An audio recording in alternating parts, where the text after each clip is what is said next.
నా ముగ్గురు కుమారులు ఇప్పుడు అందుబాటులో ఉన్నారు ఇక్కడ. ఒకసారి రండి బయట దగ్గర. ఒక్కోసారి అనుకుంటాను నా పెద్ద కుమారుడు సిఐడి ఆఫీసర్ అయి ఉంటే భలే ఉండేదని. ఎలా పసిగడతాడో తెలియదు కానీ ఒక ప్రత్యేకమైన గిఫ్ట్. రాబోయేదాన్ని పసిగడతాడు, హెచ్చరిస్తాడు. మొహమాటం లేదు, ఎవడైనా సరే మొహమాటం లేదు. ఏంటంటే అదొక ప్రత్యేకమైనది. మా రెండో కుమారుడు గురించి ఆయనే చెప్పుకున్నాడు ఇప్పుడు దాకా. నేను ఒక పేరుంది మా ఇంట్లో, నీ ముద్దుల కొడుకు అంటుంది నా భార్యని.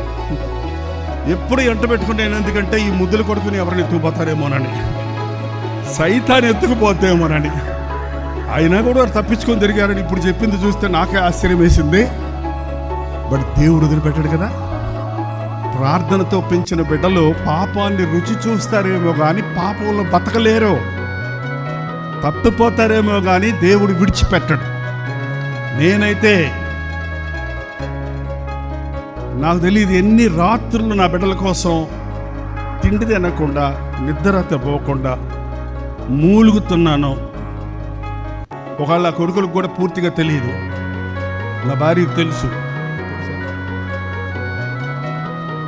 తెలుసా లేదా చెప్పు.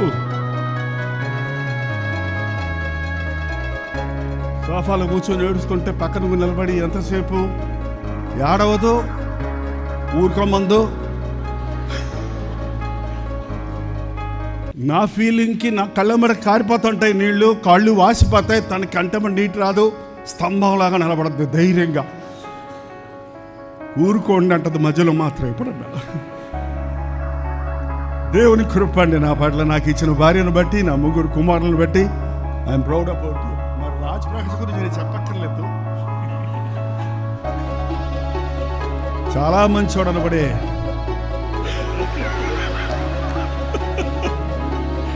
నువ్వు కూడా అప్పుడప్పుడు మెసేజ్ల్లో చెప్తుంటేనే అవునా అనిపిస్తుంది నాకు.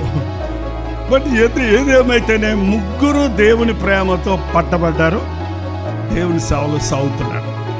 కాబట్టి ఆయన చాలా సంతోషం. ముగ్గురు ఒకసారి